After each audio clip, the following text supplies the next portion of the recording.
ఇంట్లో అన్నీ ఉన్నా గానీ అల్లం నోట్లో శని ఉన్నట్టుగా మసాలా ఇంగ్రీడియంట్స్ అన్ని ఇంట్లో పెట్టుకొని మరి కూడా మనం హోటల్లో ఆర్డర్ పెట్టుకొని తెచ్చుకుంటాం. అదే ఎంతో టేస్టీగా ఉన్నట్టు ఆహా! ఓహో! అని తినేస్తూ ఉంటాం కదా! అలాగా మష్రూమ్ మసాలా మనం కూడా ఈజీగా చేసేద్దామండి.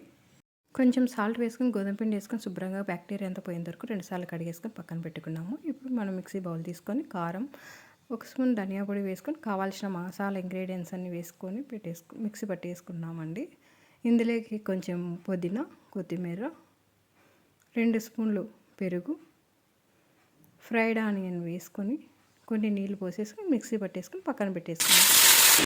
ఆయిల్లో మష్రూమ్ వేసుకొని కొంత తగినంత సాల్ట్ వేసుకొని పసుపు వేసుకొని 5 మినిట్స్ వరకు బాగా మగ్గనిద్దామండి. మగ్గిన తర్వాత మసాలా పట్టి పెట్టుకున్న పేస్ట్ కూడా వేసుకొని పచ్చి వాసన పోయేంత వరకు ఉండించుకొని కొన్ని మిక్సీ బౌల్లోకి నీళ్లు పోసి పోసుకొని గ్రేవీ తిక్కుగా అయ్యేంత వరకు స్టవ్ అనేది మీడియం ఫ్లేమ్లో పెట్టుకొని పచ్చిమిర్చి కూడా వేసుకొని పెట్టుకోవాలి. ఇప్పుడు మష్రూమ్ మసాలా కర్రీ రెడీ అయిపోయింది.